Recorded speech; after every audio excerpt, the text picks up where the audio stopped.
Hello guys, si vous êtes ici, c'est que normalement vous avez dû voir mon vlog sur le Sri Lanka et si c'est pas le cas, je vous invite à le faire avant de visionner cette vidéo pour mieux comprendre ce dont je vais parler ici. Alors avec cette vidéo aujourd'hui, l'idée c'est de rentrer plus en détail dans mon voyage au Sri Lanka, vous expliquer comment je me suis organisée et vous dire combien ça m'a coûté au total. Bon, comme d'hab, avant de commencer, si vous n'êtes pas abonné à ma chaîne, je vous invite à le faire et aussi à me suivre sur Instagram parce que je suis très active là-bas. Alright, c'est parti.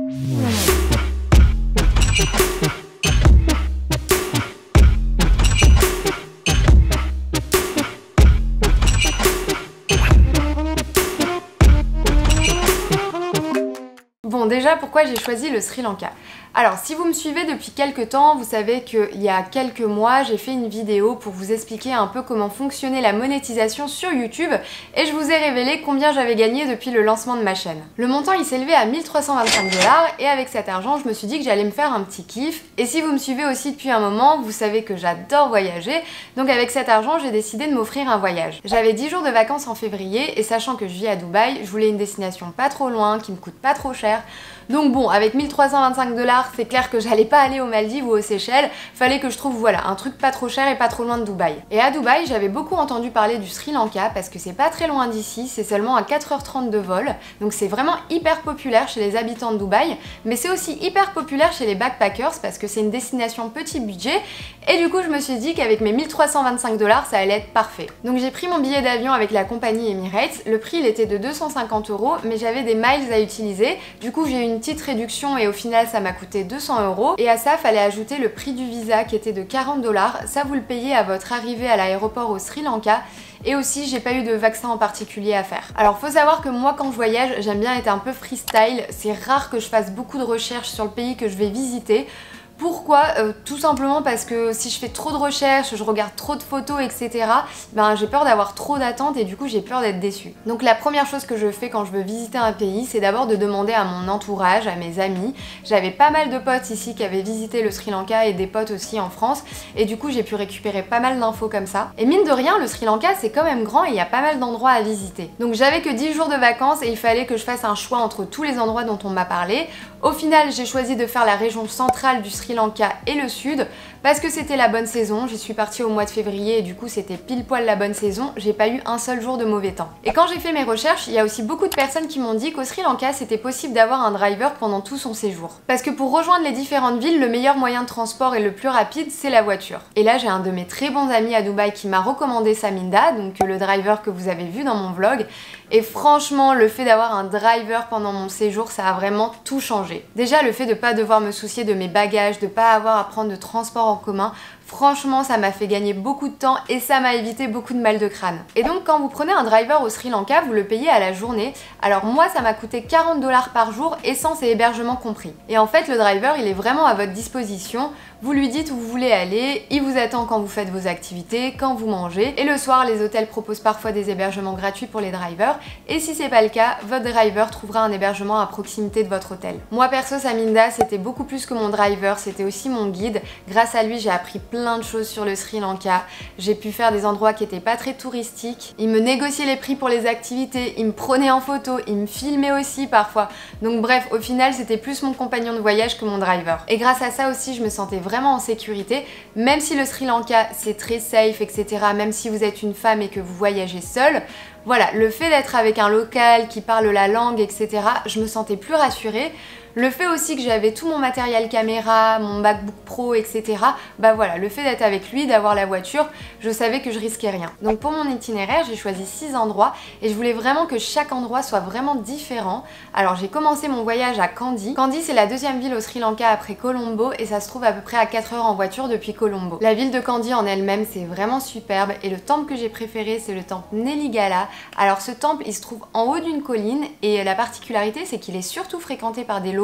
Moi quand j'y suis allée, j'étais vraiment la seule touriste et la vue elle est vraiment incroyable et en plus l'entrée est gratuite. À la différence du temple de l'Adam qui est beaucoup plus populaire mais qui du coup est aussi beaucoup plus fréquenté par les locaux et les touristes, et là l'entrée est payante et ça vous coûtera 1500 roupies. Après Kandy, on a repris la route pour faire l'ascension de l'Adams Peak. La route pour aller à l'Adams Peak, elle est vraiment incroyable, c'est super vert et là vous allez voir beaucoup de champs de thé. Alors l'Adams Peak, je l'expliquais dans mon vlog, c'est une montagne de plus de 2000 mètres et au sommet de cette montagne montagnes se trouve une empreinte. Et pour 3 religions qui sont l'hindouisme, le bouddhisme et l'islam, cette empreinte appartiendrait à un de leurs prophètes ou dieux. Et l'Adam's Peak, c'est surtout un lieu de pèlerinage pour les bouddhistes parce que cette empreinte, selon eux, appartiendrait à Bouddha. Moi, je voulais faire cette ascension pour admirer le lever de soleil parce qu'on m'avait dit que c'était incroyable. Et effectivement, c'était incroyable. J'avais aussi lu que l'ascension, elle était quand même assez physique. Et c'est vrai, il y avait quand même 5500 marches à monter. Donc honnêtement, si vous aimez pas la randonnée ou si vous n'êtes pas du tout sportif, je vous déconseille de faire cette montée parce que effectivement, c'est quand même assez physique. Faut se lever à 2h30 du matin. La montée, ça va vous prendre 3 heures en moyenne et 1h30, 2 heures pour la descente selon votre rythme. Et il faut savoir aussi que bon, la montée, c'est pas une montée évidente parce que les marches, en fait, elles sont jamais la même taille. Parfois, il y en a des comme ça, parfois, il y en a des comme ça. Moi, je me suis mangé des sales courbatures les 3 jours qui ont suivi. Enfin, c'était vraiment un enfer pour moi de descendre des marches après ça. Mais en tout cas, je suis vraiment contente de l'avoir fait parce que c'est vrai que la vue en vaut vraiment la peine. Et ce qui m'a vraiment surprise pendant cette montée, c'est de voir les bouddhistes qui la faisaient pour le pèlerinage. Alors eux, parfois, ils étaient pieds nus, ils avaient des bébés dans les bras qui pleuraient, il y avait des enfants, il y avait des personnes très âgées avec des cannes. Eux, du coup, ça leur prend beaucoup plus de temps, c'est beaucoup plus difficile. Ils le font pas dans les mêmes conditions, mais ils le font pas pour les mêmes raisons non plus. Eux, ils ont leur foi qui les guide, qui leur permet de ne pas abandonner, de pas lâcher. Et vraiment, de voir ça, j'ai trouvé ça admirable. Et voilà, en fait, quand je me tapais une grosse montée, que j'étais au bout de ma vie, que j'avais envie de m'arrêter, je l'ai regardé et je me disais non mais en fait je peux pas me plaindre, vas-y continue. Le truc que vous devez savoir aussi par rapport à cette ascension, c'est qu'il y a des jours et des saisons à éviter. Par exemple, les jours fériés et les jours de pleine lune, il faut absolument éviter parce que sinon il y a trop de monde et ça peut vous prendre jusqu'à 24 heures pour arriver en haut du sommet. Et au niveau du prix, avant de commencer, on vous demande de signer un registre et on vous demande de faire une donation du montant que vous souhaitez. Moi personnellement, j'avais donné 5 €. Après Adam's Peak, je me suis rendue à Ayla et cette fois-ci, j'ai pris le train. On m'en avait beaucoup parlé, j'avais vu des photos, des vidéos et vraiment les gars, si vous allez au Sri Lanka, il faut absolument que vous preniez le train parce que c'est vraiment une expérience incroyable. La particularité en fait du train au Sri Lanka, c'est que les portes elles sont tout le temps ouvertes, donc vous pouvez admirer les paysages pendant tout le trajet et vous pouvez faire aussi votre petite photo et vidéo souvenir du Sri Lanka. Alors pour la réservation du billet de train, là ça se complique un peu parce qu'en fait si vous voulez des tickets en première ou seconde classe, donc des places assises, et ben souvent il faut réserver à l'avance parce que c'est très vite, très complet. Du coup le seul moyen de réserver à l'avance c'est de passer par une agence de voyage ou votre driver. Et ça a été mon cas, c'était déjà complet, mais Saminda, quelques jours avant que j'arrive, il a réussi à me trouver un billet au marché noir, donc j'ai payé le double du prix. Au lieu de 1500 roupies, j'ai payé 3000 roupies. Et si vous arrivez le jour même pour réserver, et bien souvent vous allez avoir une place debout. Et donc la ville d'Ayla, ça a vraiment été mon coup de cœur du Sri Lanka, j'ai vraiment adoré. Je vous conseille là-bas de louer un scooter pour vraiment pouvoir admirer les paysages. Il y a plein de randonnées à faire, vous allez voir des cascades, il y a aussi le Nine Arches Bridge qu'il faut pas rater. Vraiment, et là, vous n'allez pas être déçus. C'est une ville aussi qui est quand même assez touristique, mais ça va, il n'y a pas trop de touristes. Mais du coup, il y a plein de restaurants, de bars et de cafés trop cool. Donc vraiment, et là, je vous le conseille. Moi, j'étais dégoûtée de rester que 2 jours. Et du coup, voilà, je me dis que si je me refais un voyage au Sri Lanka, et là, j'y retournerai pour voilà, passer un peu plus de temps parce que du coup, en 2 jours, j'ai pas pu tout faire. Après, et là, on a repris la route et là, j'ai fait un safari dans un parc national qui s'appelle Udawalae. C'était vraiment top de voir les éléphants dans leur habitat naturel et j'ai vraiment été chanceuse ce jour-là parce que j'en ai vu beaucoup, j'ai dû en voir je pense une 40aine et le safari en tout il m'a coûté 40 $. Après le safari on a repris la route pour aller dans le sud à Weligama et là encore une fois les paysages étaient très différents. On était sur la côte en bord de mer et là il faisait un temps magnifique. Et pour les plages, si vous faites du surf, Weligama c'est génial et si vous voulez apprendre à surfer, il y a plein d'écoles de surf donc vraiment il y a de quoi faire. Et si vous cherchez une école de surf qui fait aussi hôtel en même temps, je vous conseille de Surfer à Weligama. Si vous voulez plutôt chiller et vous baigner tranquille, là je vous conseille plutôt d'aller à Mirissa, ça se trouve à seulement 20 minutes en voiture depuis Weligama et c'est aussi là-bas que se trouve la fameuse Coconut Tree Hill. Et pour terminer, j'ai passé une après-midi à Galle juste avant d'aller à l'aéroport. Galle c'est une ancienne ville coloniale qui avait été occupée par les Portugais et les Néerlandais et là-bas il y a un fort qui a été construit par les colons et à l'intérieur il y a plein de petites ruelles, de cafés, de restaurants, de temples, il y a même une mosquée et vraiment j'ai beaucoup aimé l'atmosphère de Galle, c'était super agréable de s'y balader, l'architecture elle était vraiment superbe et d'ailleurs la ville elle est classée au patrimoine mondial. Alors au niveau des hôtels, bon avec 1325 $ je pouvais pas trop faire la ouf donc je suis partie sur un budget de 20 € pour les premières nuits. Il y a un hôtel que je peux vraiment vous recommander pour ce budget, c'est à Ayla, il s'appelle Greenside View. La chambre elle était très propre, le propriétaire il s'appelle Tareka, il est vraiment adorable.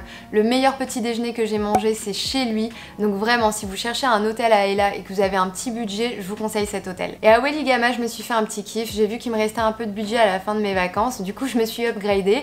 J'ai pris un hôtel à 80 € la nuit et franchement c'était le grand kiff. J'avais une grande chambre, mon petit balcon, la vue sur la plage, franchement j'étais au max. Le soir j'avais même pas envie de sortir, je voulais juste profiter de ma chambre. Donc voilà, cet hôtel aussi, 22 Welligambé, je vous le conseille, surtout si vous êtes en couple ou en famille. Au niveau de la nourriture, les plats ressemblaient beaucoup à des plats indiens. Les Sri Lankais ils mangent beaucoup de curry, du dal aussi, et c'est aussi souvent très épicé. Moi j'ai mangé pratiquement que local pendant 10 jours. J'ai évité les plats trop épicés parce que j'aime pas trop ça, mais globalement tout était très bon. Le plat que j'ai préféré au Sri Lanka c'est le kotu. Alors le kotu c'est un mélange de rôti, donc le rôti c'est une sorte de pain indien avec des légumes, des œufs, on peut ajouter du fromage ou de la viande. Et les gars, ce plat c'est une tuerie. Et le meilleur kotu que j'ai mangé c'est quand j'étais à Udawalae. Donc là c'était dans un petit restaurant qui s'appelait Garlic Restaurant dans mes souvenirs. Franchement le restaurant il payait pas de mine, mais oh là là, le kotu que j'ai mangé, franchement le meilleur kotu de toute ma vie. Donc si vous allez à Udawalae, je vous conseille ce restaurant. En plus le propriétaire qui était aussi le cuisinier, il est vraiment adorable. Donc vraiment, si vous devez manger un kotu au Sri Lanka, c'est dans cet endroit. Et sinon sur la côte, vous allez plutôt manger du poisson et dans les endroits touristiques, vous allez trouver des plats internationaux. Et pour les petits déjeuners, souvent ce sont des omelettes avec des toasts beurre confiture et vous pouvez aussi parfois avoir des crêpes avec de la noix de coco et du miel à l'intérieur. Et sinon leurs fruits sont aussi vraiment trop bons. Pour moi c'était la saison des ananas, des bananes et des papayes. Et là-bas la king coconut vous allez en trouver partout. Elle se boit surtout et elle est un peu plus sucrée que la noix de coco traditionnelle. Et au niveau des prix, la nourriture ça coûte vraiment pas cher, surtout si vous mangez local. Moi ça m'a jamais coûté plus de 5 € même dans les endroits très touristiques. Et dernière chose par rapport à la nourriture au Sri Lanka, s'il y a vraiment deux choses que vous devez ramener du Sri Lanka, c'est d'abord de l'huile de coconut. Donc ça j'en avais parlé en story sur Instagram. Donc vous pouvez l'acheter en supermarché, ça vous coûtera moins cher. Moi je l'utilise surtout pour mes cheveux, vous pouvez l'utiliser pour cuisiner, mais moi je l'utilise en masque pour nourrir mes cheveux. Et l'odeur les gars, oh my god, ça sent le paradis. Oh franchement c'est une tuerie cette odeur. Et honnêtement je trouve que j'ai de meilleurs résultats avec ça qu'avec de l'huile de coco traditionnelle. Donc vraiment ça je vous le conseille. J'ai acheté ça comme j'ai dit en supermarché et ça m'a coûté 8 €. Et deuxième chose, forcément du thé. Donc cette boîte pareil je l'ai acheté en supermarché, ça m'a coûté moins de 2 € et c'était un super choix parce qu'il est super bon. Donc voilà, de l'huile de king coconut et du thé à ramener du Sri Lanka. Si vous aimez sortir le soir, les bars avec un peu d'ambiance, ce sera surtout dans les endroits touristiques comme Ella, Mirissa ou Weligama. Et moi, ce qui m'a vraiment surpris au niveau des bars au Sri Lanka, c'est la musique. Alors là-bas, ils adorent l'électro. Donc je pensais vraiment que moi, le Sri Lanka, ça allait être un peu comme l'Asie du Sud-Est. Donc musique plutôt mainstream, commerciale ou hip-hop. Et en fait, pas du tout. Là-bas, ils adorent l'électro. Avant de voyager au Sri Lanka, c'est important aussi de vérifier que c'est la bonne saison dans les endroits que vous voulez visiter. Moi, c'était nickel dans tous les endroits que j'ai visité, j'ai pas eu un seul jour de mauvais temps, il faisait même trop chaud, donc pensez bien aussi à prendre de la crème indice 50 pour toutes les activités que vous allez faire, parce que vraiment le soleil cogne énormément. Si vous voyagez seul au Sri Lanka et même si vous êtes une femme, moi j'ai trouvé que c'était super safe. Il y a aussi beaucoup de voyageurs solo, il y a beaucoup de backpackers. Donc si vous fréquentez les bons endroits et que vous êtes un peu sociable, vous allez forcément faire des rencontres. J'ai vraiment vu tous les types de voyageurs là-bas. Des gens en solo, des familles, des retraités, des groupes de potes. Donc vraiment que vous soyez seul ou accompagné, tout le monde s'y retrouve. J'ai trouvé les Sri Lankais super accueillants, hyper agréables, pas pushy du tout. Ce sont pas du tout des gens qui vont forcer la vente quand vous entrez dans un magasin par exemple. Ils sont super souriants, on me disait souvent bonjour dans la rue et à chaque fois que je demandais si je pouvais les filmer, j'avais jamais de refus. Au niveau de l'anglais, il n'y a pas de souci dans les endroits touristiques. Par contre, dans les endroits un peu moins touristiques, bah là ils parlent moins bien anglais, mais on réussit toujours à se faire comprendre. Donc je pense que vous l'aurez compris avec toutes mes explications, mais si vous avez un petit budget pour voyager au Sri Lanka, c'est parfait. Comme je vous disais, vous pouvez trouver des hôtels très bon marché, la nourriture coûte pas cher, les transports en commun non plus. Et les activités, elles sont souvent gratuites ou très accessibles. Donc au total les gars, j'ai dépensé 300 € pour mes hôtels. Pour la nourriture et les activités, 300 € aussi. Pour le billet d'avion et le visa, 235 € et pour le driver, 350 €. Donc au total, j'ai dépensé 1185 €. Donc quand on fait la conversion dollar-euro avec les 1325 $, on se rend compte que j'ai dépassé mon budget de 10 €.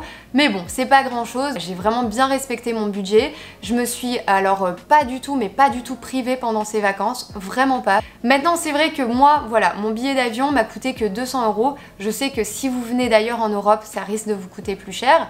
Mais sachez que que sur place, vous pouvez vraiment vivre avec un petit budget, ça y a pas de souci. Bon bah les gars, je pense avoir fait le tour de tout ce que je voulais vous dire. Pour finir, je veux juste partager avec vous 5 choses que je retiendrai du Sri Lanka. Des paysages magnifiques et vraiment différents les uns des autres. Un peuple super accueillant et très souriant. Un pays très coloré, il y avait beaucoup de graffitis et de dessins sur les murs. Des chiens partout, des chiens vraiment partout et qui dormaient beaucoup. Et des noix de coco. Beaucoup de noix de coco et des champs de thé. Alright, c'est la fin de cette vidéo. J'espère que toutes ces informations pourront vous aider si vous préparez un voyage au Sri Lanka. En tout cas, je peux vous garantir avec certitude que vous ne serez pas déçus. C'est vraiment un voyage incroyable à faire. N'hésitez pas à liker, commenter, partager cette vidéo si ça vous a plu. N'hésitez pas à vous abonner à ma chaîne et à me suivre sur Instagram si ce n'est pas déjà fait. Je vous dis à très vite pour une nouvelle vidéo.